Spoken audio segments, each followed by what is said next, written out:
안녕하세요. 키움증권 WM 부문 안석훈 부장입니다. 2025년 3월 3주차 뉴욕 증시 주간 정리 전해드리겠습니다. 지난주는 기대가 크면 실망도 크다는 점을 다시 한번 일깨우게 되었습니다. 특히 젠슨 황이 GTC 2025에서 여러가지 내용을 발표했음에도 불구하고 시장에서는 그닥 새로울 것이 없다는 판단에 주가에 큰 하방 압력으로 작용을 했는데요. 그런 와중에 증시의 불씨를 살린 건 슈퍼파월, 제롬 파월 연준 의장의 역할이었습니다. 여기에 금요일 불을 좀 지피는 듯한 트럼프 대통령의 발언이 이어지면서 주간 기준으로 뉴욕 증시는 상승 마감을 했죠. 대한민국 대표 미국 주식 투자 정보 플랫폼 채널K 글로벌에서 전해드립니다. 채널K 패밀리 주말 라인업 한 번 더 전해드리죠. 지난 3월 20일 목요일 펭수의 학교 가자 시즌1의 미공개 에피소드 세 번째 이야기가 공개되었습니다. 펭수하고 똘비가 비석치기를 했는데요. 내용 한번 살펴보시죠. 이와 함께 2025 키움 영웅전 채널에서는 지난 3월 18일에 키움 영웅전 2월 리뷰를 전해드렸고요. 그리고 채널K에서는 지난 금요일에 트렌드 코드 달리기 열풍에 대해서 말씀 나눴습니다. 이어서 채널K 글로벌은 3월 21일 금요일 오후에 글로벌 스페셜 시간으로 중국과 홍콩 증시 현황과 전략에 대해서 말씀드렸고요. 더불어서 주말에는 채널K에서 박대박 보이스피싱 편 공개했습니다. 저희 박기욱 PD가 연기자로 변신 중인데요. 연기가 맛깔납니다. 한번 살펴봐 주시면 좋겠고요. 그리고 오늘은 영알루 대체거래소 편이 준비되어 있습니다. 정오에 인사드릴 거고요. 쇼츠도 다양하게 구성했습니다. 스튜디오 키움에서 청약통장에 관한 이야기를 화요일부터 일요일까지 계속 전해드리고 있고요. 또한 채널K 트렌드 코드에서는 앞서 언급했던 달리기 열풍을 저희 키움런 행사와 함께 온홀딩스라는 회사와 빗대어서 우리 4명의 투자 컨텐츠 팀원들이 나름 재미있게 이야기를 나눴는데요. 한번 살펴보시면 좋겠습니다. 자, 지난주 월요일이죠. 주간 전망에서 전해드렸던 챗GPT 이미지 월가 한 컷 보시면 GTC 2025와 3월 FOMC가 지난주에 증시의 방향성을 결정할 것이다 이렇게 말씀을 드렸고 두 가지 이벤트에 대한 기대가 상대적으로 컸습니다. 특히 GTC 2025에 대한 기대가 엄청났었는데요. 결과적으로는 GTC 2025는 기대에 미치지 못했고 반면에 파월 의장의 발언으로 증시의 반등 여지가 마련이 되었습니다. 지난주 주요 인물 두 분을 그럭 3 베타 버전으로 그려봤는데요. 결과를 알았는지 모르겠지만 제롬 파월 연준 의장을 앞쪽에 더 가깝게 표현을 하고 젠슨 황 CEO를 뒤편에 약간 흐릿하게 거리를 두고 표현을 했는데 그것까지 알고 했을지는 모르겠습니다. 제가 프롬프트를 줄 때는 젠슨 황 CEO를 먼저 줬거든요. 그 다음에 제롬 파월 의장에 대한 얘기를 했는데 그림은 반대로 그려줘서 이건 또 어떤 의미일까 한번 생각을 해볼 수 있겠습니다. 지난주 지수 확인하겠습니다. 다우존스 산업평균 지수 1.2% 반등에 성공했습니다. 나스닥이 0.17% 강보합하며 반등했고요. S&P 500도 0.52% 반등에 성공했습니다. 다우는 3주 만에 그리고 나스닥과 S&P 500은 4주 만에 반등에 성공했는데요. 연간 기준으로는 3대 지수가 여전히 하락 중에 있습니다. 중소형 지수 러셀 2000이 0.63% 상승하면서 4주 만에 상승했고요. 연간 기준으로는 7.77% 하락 중에 있습니다. 나스닥 100도 0.25% 상승했지만 연간 기준으로는 6%대 하락 중에 있고요. 필라델피아 반도체 지수는 지난주도 하락세를 보였습니다. 0.89% 하락하면서 연간 기준으로는 8.5%가량 큰 폭의 하락세를 기록 중입니다. 썸네일로 살펴보는 주간 일별 증시 현황 정리하겠습니다. 3월 3주차 주간 전망을 맞아서 GTC 2025에 대한 기대감이 상당히 크다고 전해드렸죠. 특히 젠슨 황의 입에 많은 투자자들의 이목이 집중이 되었습니다. 더불어서 제롬 파월 연준 의장의 기자회견 내용에도 또한 많은 관심이 모아진 가운데 트럼프 대통령이 이번 주에는 관세 관련된 어떠한 이야기를 할지도 계속 관심 갖고 살펴봐야 한다고 말씀드렸습니다. 지지난주 금요일에 관세 얘기를 하지 않으면서 주가가 반등했었잖아요. 자, 3월 17일 월요일은 소매 판매 결과가 발표가 됐습니다. 예상치를 하회했지만 증가세를 보였다는 점이 긍정적으로 시장에 작용을 하면서 다우와 나스닥, S&P 500이 이틀째 강세 흐름을 나타냈고 러셀 2000도 이틀째 상승했죠. 반면에 장전에 1% 넘게 상승하던 엔비디아는 GTC 2025가 개막했음에도 불구하고 1.75% 하락 마감을 했죠. 그리고 3월 18일 화요일은 젠슨 황 CEO가 GTC 2025에서 기조연설을 하는 날이었습니다. 그래서 더욱 기대감이 커졌는데요. 반면 시장은 GTC 2025보다는 FOMC가 시작됨에 따라 관세에 따른 경기 그리고 금리 방향성에 더 집중하는 모습을 보였습니다. 더불어서 장 후반에 이루어진 젠슨 황의 기조연설 내용은 그렇게 새로운 내용이 없다는 평가와 함께 엔비디아가 3%대 하락세를 보였고요. 테슬라도 5% 급락하는 양상을 나타냈습니다. 특히 2월 소비자 수입 물가 지수가 전월 대비 0.4% 증가하면서 물가에 대한 우려가 더욱 커졌죠. 그러면서 FOMC에 대한 어떤 불안감이 시장을 휘몰아쳤습니다. 이에 따라서 나스닥이 1.71% 크게 하락했고 다우도 0.62% 하락했으며 S&P 500이 1% 넘게 하락했죠. 자, 3월 19일 수요일은 파월 의장의 발언과 FOMC 결과에 주요 지수가 급등하는 모습 보였습니다. 나스닥이 한때 2% 넘게 급등세를 보이기도 했죠. S&P 500도 1% 넘게 상승했고 다우도 0.92% 상승하면서 주요 지수가 하루 만에 반등에 성공했습니다. 기준금리는 동결했고 제롬 파월 연준 의장의 기자회견 결과 경기는 견조한 가운데 관세로 인한 인플레이션은 일시적이다라는 발언이 슈퍼파월의 힘을 보여줬습니다. 반면에 3월 20일 목요일 시장은 다시 반락하는 양상을 나타냈습니다. 2월 경기 선행지수가 전월 대비 0.3% 하락하면서 3개월 연속 하락세를 기록, 전반적으로 경기에 대한 우려가 다시 확산이 되었고요. 이러한 경기에 대한 우려의 근본은 무엇이냐? 역시 관세가 되겠습니다. 관세에 대한 불확실성이 커지는 가운데 지난주 트럼프 대통령은 관세에 대한 발언이 거의 없었습니다. 오히려 중동과 그리고 저쪽 러시아 우크라이나 이 전쟁 관련된 내용에 더욱 집중하는 양상을 나타냈죠. 그리고 마감 이후에 마이크론 테크놀로지가 HBM 수요 강력함을 확인하면서 실적과 가이던스가 모두 예상치를 상회해 장 마감 후 직후 4% 넘게 급등하기도 했지만 1% 상승으로 마감을 했습니다.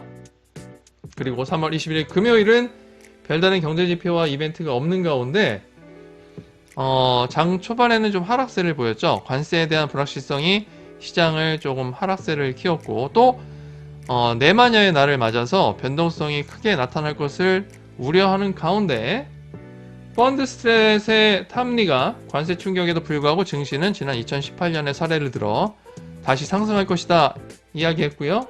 또한 트럼프 대통령이 오는 4월 2일 시행하는 상호 관세에 대해서 일부 유연성의 여지는 있지만 기본적으로 상호주의의 기반의 관세를 설정할 것이다 이렇게 발언했는데 시장에서는 여기서 유연성에 집중을 했습니다. 이에 시장은 일부 좀 더 트럼프가 유연성을 갖고 협상의 결과를 극대화하려는 모습으로 양상을 하자 저가 매수가 급격히 유입이 되었고요. 이는 아무래도 옵션 거래의 이 손바뀜이 상당히 컸다고 볼 수가 있겠습니다.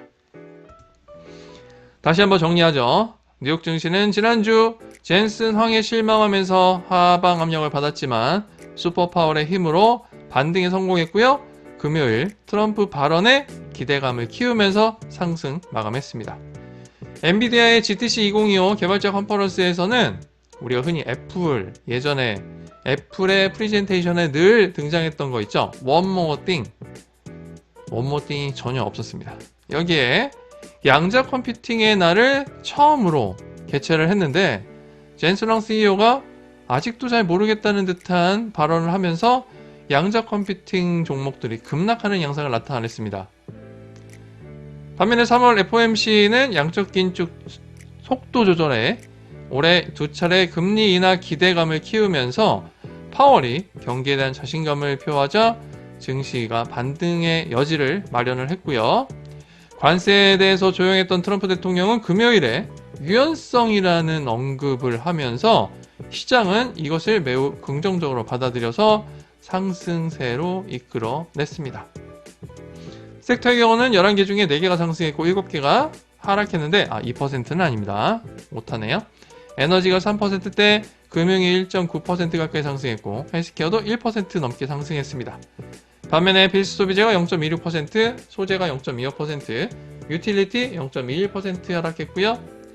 연간 기준으로는 8개가 상승세에 이어가고 있습니다. 에너지가 지난주에 큰 폭의 상승 흐름 나타내면서 가장 연간 기준으로 높은 상승률을 기록하게 되었네요. 7.31%, 그리고 경기 소비재는 소폭 낙폭을 키웠습니다만 13.85%로 크게 하락 중에 있습니다.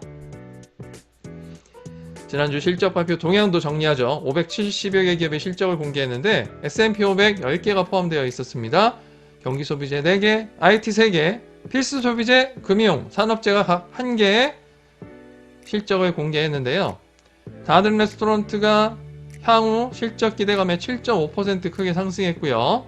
전기전자, 제조업체, 제이빌도 6.83%, 그리고 카니발, 실적 발표 이후에 주가가 하락했지만 주간 기준으로는 5% 넘게 상승 마감했습니다.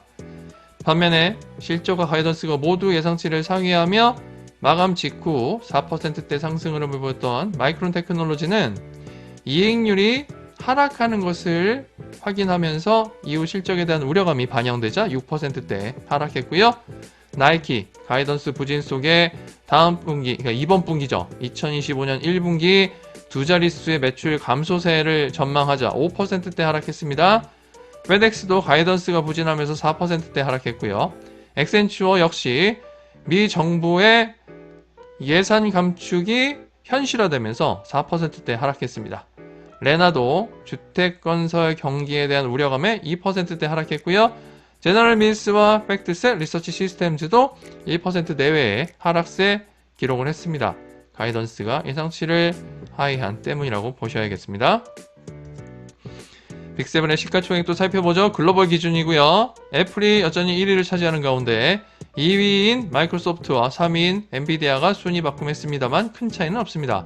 아마존, 알파벳, 사우디 아람코, 그리고 메타 플랫폼스가 7위까지 랭크가 되는 가운데 1조 5천억 달러 이상의 시가총액 기록 중에 있습니다. 8위에 버크셔 해서웨이, 9위에 TSMC, 브로드컴이 10위에 랭크되었고요. 테슬라가 11위, 8천억 달러가 조금 안 되네요. 12위에 일라이릴리, 13위 월마트, 그리고 14위 JP모건 체이스가 자리했습니다. 6,756억 달러 기록 중이네요. S&P 500 주간 기준 히트맵 살펴보겠습니다. 빅7은 마이크로소프트와 애플만이 상승했고 그 외 5개 종목은 하락세를 보였는데요. 주 초반 강한 하락세를 보였던 테슬라 주 후반에 반등하면서 0.51%의 하락으로 일단 주간 등락률 마감을 지었습니다. S&P 500 기준으로는 296개가 상승을 했고 200여 개 종목이 하락한 가운데 파이낸셜이 전반적으로 좋은 흐름을 보였고요. 에너지 역시 좋은 흐름 보였습니다.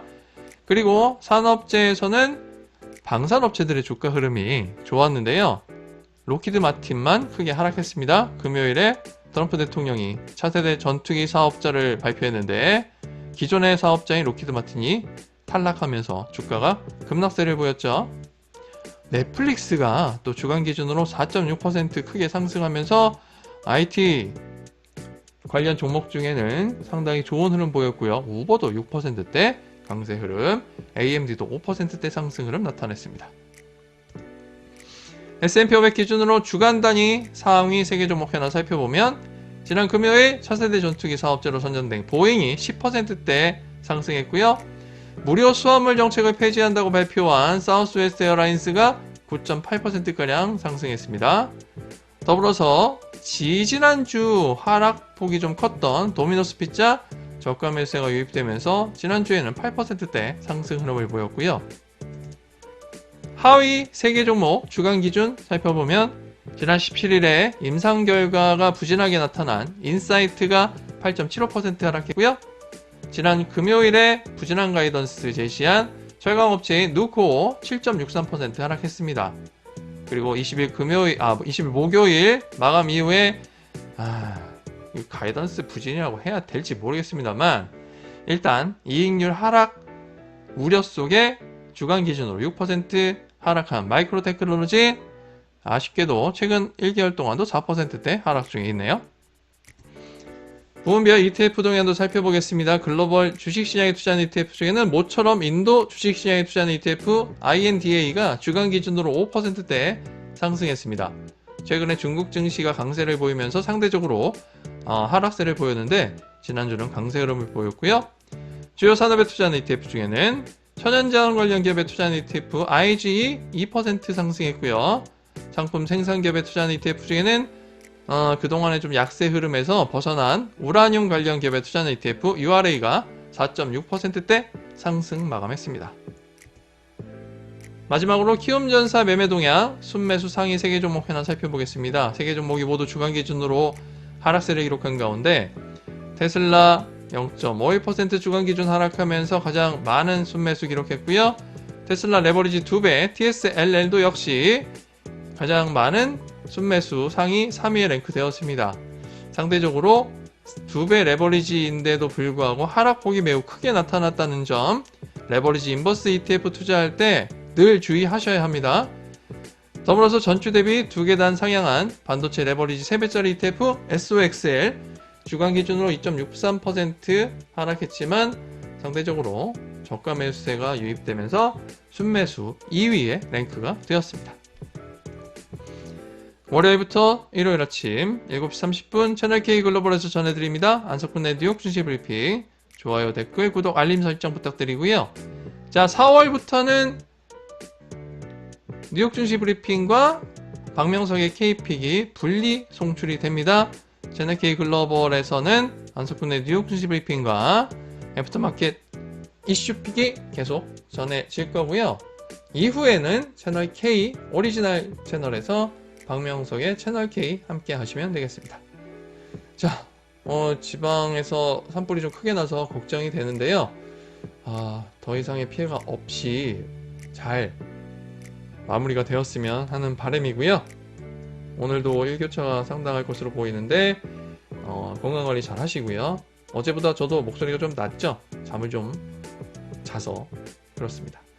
자, 월요일 아침에는 권민정 아나운서와 함께 뉴욕 증시 주간 전망으로 다시 인사드리겠습니다. 고맙습니다.